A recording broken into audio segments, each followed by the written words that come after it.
My name is Karen O'Rourke, and I have been a volunteer with Dress for Success for almost a year now. I retired in December of 2019 from a 30 plus year career in human resources. So I've been on the other side of the table for quite a while doing interviewing. And so I joined Dress for Success right away after I retired.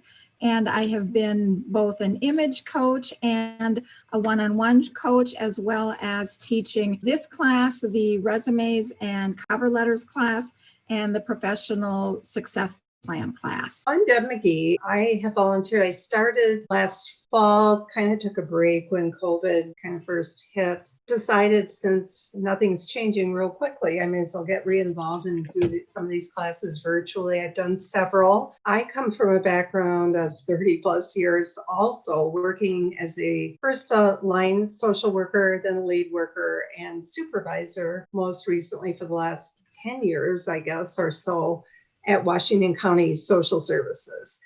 And as I was saying to Karen before we started, in the last couple of years, I retired in March of 2000, that our staff I had a staff of 15 because we kept adding people because of caseload sizes, and it almost turned over totally. So I did a ton of interviewing.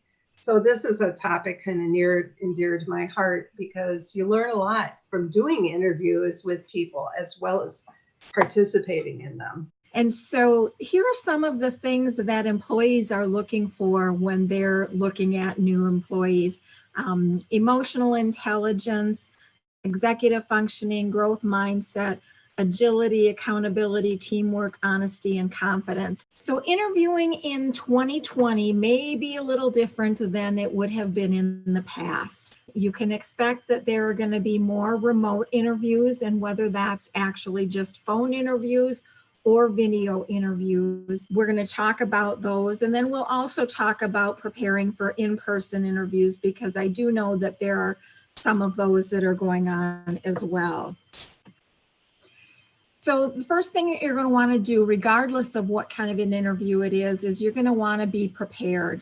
So research who is interviewing. Look them up online in advance. LinkedIn is a good tool to use to find people that you're interviewing. And if you can learn a little bit about their background, that will help during the interview. And then review the job description for keywords. What are the requirements, the key responsibilities, the shift hours? Making sure that you've got the right information about the job that you're applying for. And then again, research the company. Their website is a really good place to start for that. There's a lot of information on their websites, and it's a good way for you to let the interviewer know that you've done that research. And then review your resume. What information on your resume directly relates to the keywords in the job descriptions? And where are there gaps? And if there are gaps, figure out ways that you can use some prior experience, even if it's not an exact fit, to tie into some of those gaps. And then the last thing is just practice, practice, practice. Review a list of common questions and practice answering them with somebody else, or if you don't have somebody that you can do that with, practice in the mirror. Or again, request a career coach and do practice interviews with one of us. And one of the other things that would be helpful as you're preparing and practicing is to time yourself, because you want to be crisp and concise in your answers. I'd just like to add to that, I can't tell you how often it was that there were people coming to interview for positions that didn't have directly applicable job experience in the area, but they had taken the time to Google and research something about the job and the programs we administered. And that made a huge difference, because if the person had not bothered to do that and was just kind of winging it, it really doesn't look like you're that interested. But if you take the trouble to do a little background research on the organization and what they deliver, I think that is a huge factor in presenting well. So preparing for phone interviews, first of all, get clear details of time of the interview, making particular attention to time zones. Again, in this day and age, there may be people who are interviewing in different parts of the country, and you don't want to be late for an interview. It's probably okay to be an hour early, but you certainly don't want to be an hour late. So just make sure that you've got the right time zones for the interviews. And again, make sure that you've done your research, practice your answers, and talking over the phone. Again, this is going to be different than it would have been if you were face to face. So make sure that you come across clearly and speak loudly on the phone so that your answers are all good and clear. And then know your salary expectations. I think what's happening with phone interviews now is that that's really kind of a pre-screening. And so the recruiter is typically going to be asking for your salary expectations. So have an idea of what that is and have an idea of what the market is for the job that you're applying for. And then it's really easy with a phone interview to have a cheat sheet of some of the common questions that you anticipate being asked. So you can refer to that and then print any other relevant documents that you may need. So having a copy of your resume right in front of you is a good idea. And then gather any other tools that you need. So if you're going to be using headphones or something like that, make sure that you've got that all set and ready to go. And even though this is a phone interview, you still want to dress the part because it's going to help you visualize being in the setting of an interview. So you don't want to go into the interview with just your pajamas on. You really want to look professional, just like you would for a video or an in-person interview. And then to the extent that you can, cut the distractions. If you know that you have kids that are going to be around, if you can see if they can be in another area, if you have a situation where you've got young kids and they possibly are going to be a distraction, mention that at the beginning of the call with the interviewer.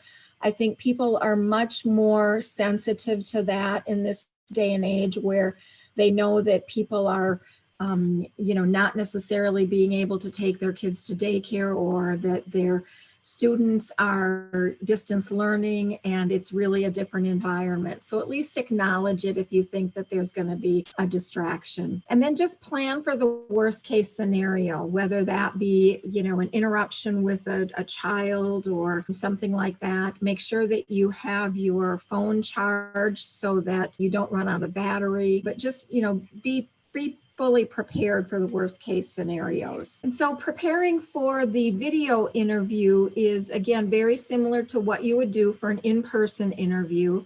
Again, dress to impress, test your technology in advance. So you want to make sure that your screen is easy to be seen, that your audio is good. You're going to want to set up your shot. So make sure that you're not having to adjust the camera once you get on the call. Do that in advance. And then it's really kind of hard to figure out exactly where you should be sitting for the camera. So you don't want to sit too far away or too close. And you're going to want to prep for optimal eye contact. And I think our natural instinct is to try and look at the people on the screen. But if you actually do that, you're looking down. So if you can, try and focus on your camera eye, because that way it's going to look like you are making eye contact with the person that you're interviewing with. And then check for glare. As we're getting now into the winter months, perhaps it's not as bad as it is during the summer, but any glare from windows that actually can shadow your face so that your face is really not as visible. Make sure that you try and eliminate that to the extent that you can. And again, you're going to want to practice ahead of time and pay attention to how you sound.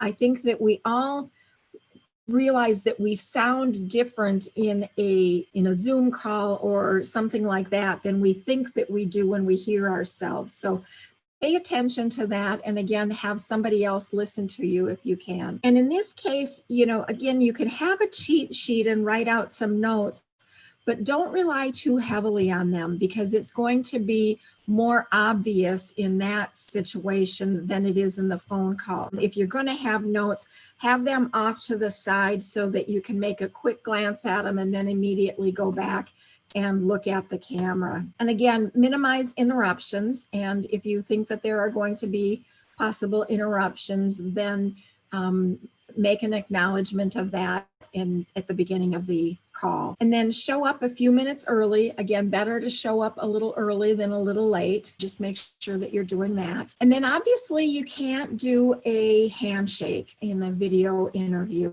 And so what we've really been recommending to people is to smile and kind of do a head nod that just acknowledges that it's a proper greeting and that you're pleased to meet the people.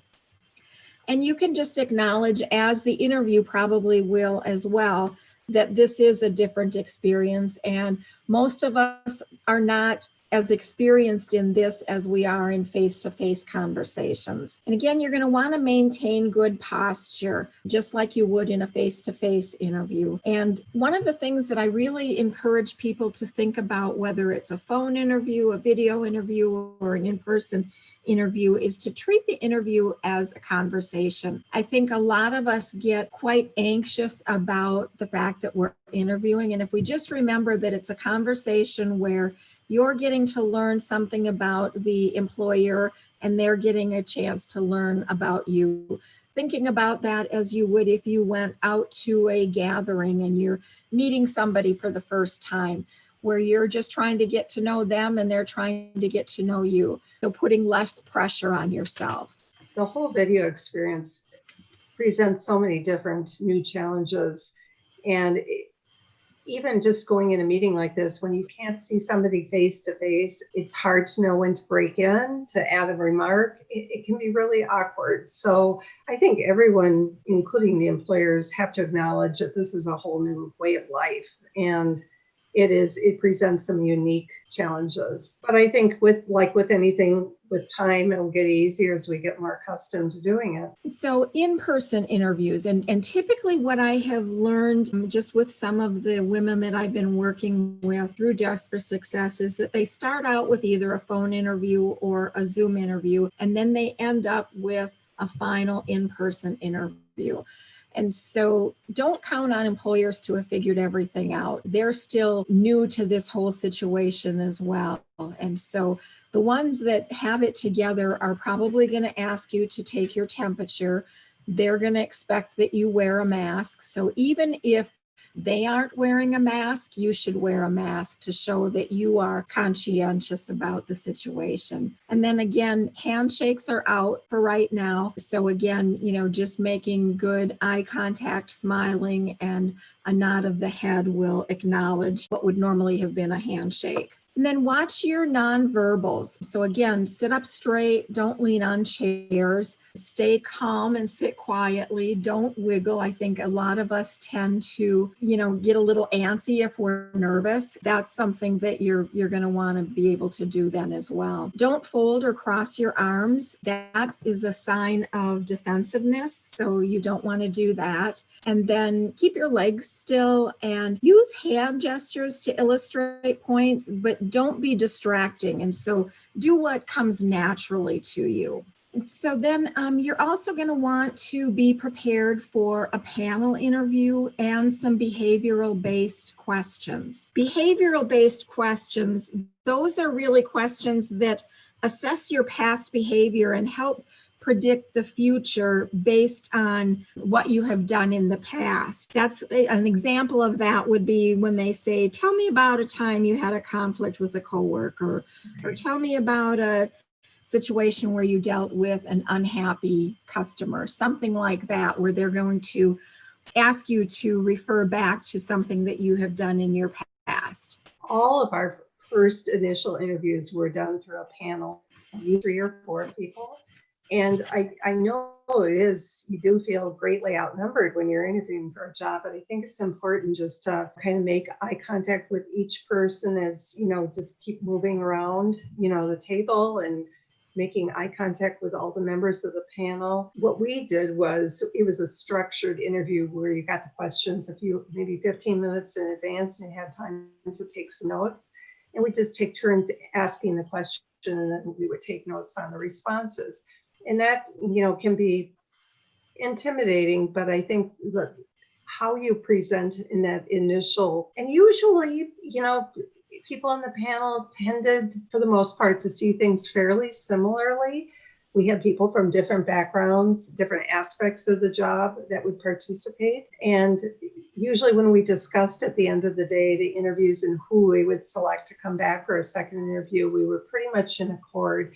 And again, I think it's that confidence. And that one of the favorite questions is, tell us one of the biggest mistakes you made in the past year or something like that. And people, everyone has to acknowledge we all make mistakes, and how you answer that kind of question can be very telling in your confidence level and just how you are presenting yourself as, I learned from that experience, and this is what I plan to do going forward, those kind of responses. So yeah, employers, I think, are fond of those kind of questions. So be prepared for them. So again, interviewing tips for your in-person interviews: make sure you're dressing in appropriate attire for the setting. Make sure that you turn off your cell phone. The last thing that you want to do is to get a call during an interview. That's very distracting. Use good eye contact and smile, and listen to the questions carefully. Sometimes we anticipate what the question is and we don't really hear it. So make sure that you're listening, and then take a minute to gather your thoughts and pause if necessary, or even ask for clarification if needed. And then be prepared to share examples and think about what you're going to say before you say it, and be mindful of filler words such as or like, or those kinds of things. And don't be too quick to answer, and don't forget to breathe. I think a lot of us get anxious in this situation and we just forget to breathe, and then, it makes it all the more difficult. And then when you have the opportunity again to ask questions, make sure that you're asking thoughtful questions that show again that you have been prepared and are well rehearsed for the interview. We've got a list of common interview questions, and we'd suggest that you practice those or practice in the mirror. So here are some of them that we've come up with. Tell me about yourself. And this is one that we don't mean to have you go back to, well, I was born, and then I went to grade school here and, junior high here. It's really more relevant to the job. So don't go that far back into your history. They may ask why you left jobs. It's a situation now where most people know that if you've lost your job here recently, it's due to the COVID situation, but have a good explanation for why you left your job. They're going to ask what interests you most about this job. And so have a good thought out answer for that, because you really don't want to just say, well, I need a job. You want to make sure that you're identifying the things that are specific for you, that are of interest to you. And then, a lot of times they'll ask about the accomplishments that have given you the most satisfaction.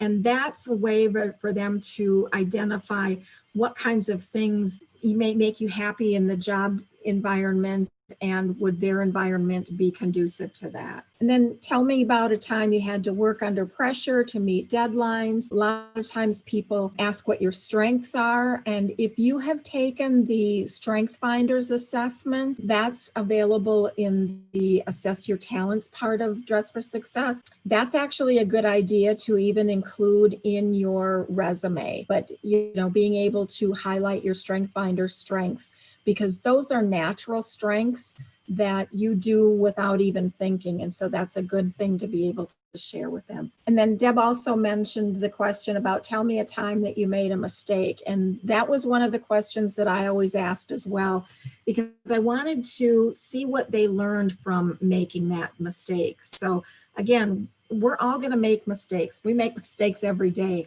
But what do you learn from making those mistakes? And those are the kinds of things that we're looking at to be able to say, okay, they've learned that, they probably wouldn't do that again. And then what are your development areas? The way that I would always ask that was, what would your boss tell me about you? Because again, that's really going to be something that is in hopefully conversations that you've had with your former bosses about what your development areas are. And then even if the salary conversation has come up, previously, it's likely to come up again, made it to that round of the in-person interview. So, make sure that you've got a good idea, again, of what your salary expectations are, and then what the market rate is for that particular job. So this is technique to answer your questions. The STAR is the situation. So you're describing the challenge or the problem or the situation that you faced, the task that you identified to deal with that situation, the action that you took to remedy the situation, and then the results of the actions that you took. And so I'm just going to read off just a generic example of this and see if it makes sense. So the situation is, when I worked at the garden nursery, a customer was upset that we didn't have her favorite plant in stock. So the task was, as the customer service representative, it was my responsibility to think of a solution for her problem. A major part of my job was to make sure that customers left the store happy. So the action was, after checking our inventory, I saw that she was actually incorrect. So I explained that we moved the plant display. I guided her to the display, and she said that we didn't have enough for her garden. So I contacted the seller to expedite delivery of more plants. So the result was that since I took time to work with the customer, she went from upset to happy during the interaction. So when you are doing this, you always want to use the first person singular. I did such and such rather than we did such and such. It'll keep the focus on you. So we've talked about all the questions that the interviewer is going to be asking you, but we also want to make sure that we have questions for the interviewer. As Deb said, she always looked at that as, come on, you really do have some questions. So make sure that you've got some good questions planned out in advance. So you're going to want a couple about the actual job and then a couple about the company. So a good one would be, ask about the team that you'd be working with in this position and what are some of the challenges or opportunities that this role currently faces. And then one I think that is really important for both the person coming into a new job and the employer is, what does success look like in this position and how is it measured? So that way both parties know what the expectation is and how it's going to be measured. And then one of the things that I also, and I liked it when people asked this question, to end with, is there anything about my background that makes you question whether or not I'm a good fit for this position? Because then that way it first of all shows your interest in the role, but it also gives you one last opportunity to address any concerns that they may have. And it's sometimes an awkward question to ask, but I think that it's really a good one to end with. I think it takes some confidence to ask that. I've had people ask me after I've called them and told them, unfortunately, I had to offer the position to somebody else, ask that question at that point. And I'm always happy to give them feedback on, and it wasn't necessarily how they interviewed, but rather just their background. And if they're interested in this kind of work, here are some ideas about what you could do to increase your employability. You may have to take some stepping stones to a role like that, but I think it's really good information to get. I agree. And the other questions that Karen went over, I think these are all excellent. And you could ask the challenges, opportunities, and the team question probably in any interview you had. It just shows you're looking beyond the actual job description. You're asking for more information. And I think that's really impressive when people ask those questions.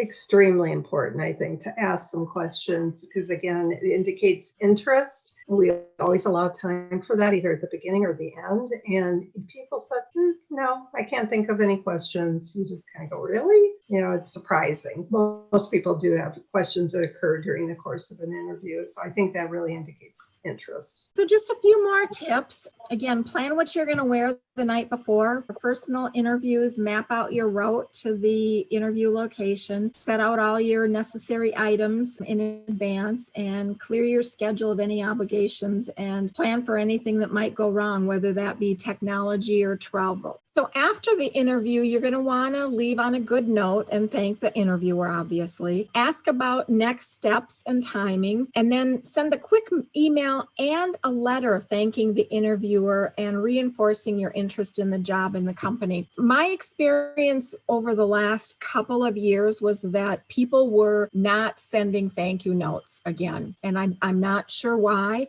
And so when I got a personal handwritten thank you note from somebody, that made a big difference to me. That said that this person is really focused and committed and is going the extra miles. So I would highly encourage, at first just a quick little email, thank you for your time, but then following that up with a personal handwritten note. And then if you don't hear back within the time frame that they said, go ahead and follow up with an email or a call reinforcing your interest, and then asking if there's anything that you can provide for them. Yeah, I would agree. The correspondence with the person that interviewed afterward through a little card or an email really demonstrates a lot of interest. It's kind of a lost art, writing a card, these days, but it just shows that extra investment, I think. So I think it's a good practice to follow. So then after the interview, again, you're going to want to debrief yourself on how things went.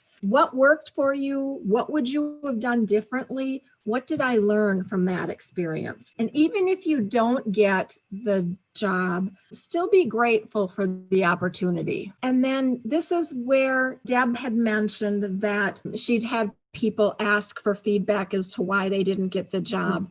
And again, I've had that as well. And I'm just fine with giving that feedback. In some of the other classes that we've had, people have said, people don't like to give that information. But I think, and I would just hope from the HR profession standpoint, especially during this particular time where there are so many people who are looking for work and are trying very hard to find employment, that they would take a little bit different stance and give that feedback, because I think that's what people are looking for so that they can become gainfully employed. And, as Deb said, it may be, additional training or something else so that they could be working on those steps so that they could be ready the next time. Yeah, I don't think that there is anything preventing somebody from giving you some pointers. I mean, they may say, well, you didn't, maybe you didn't perform as well as somebody else in the interview, but I wouldn't say that ever. I would say, here's some ideas. If you're looking at jobs in this area,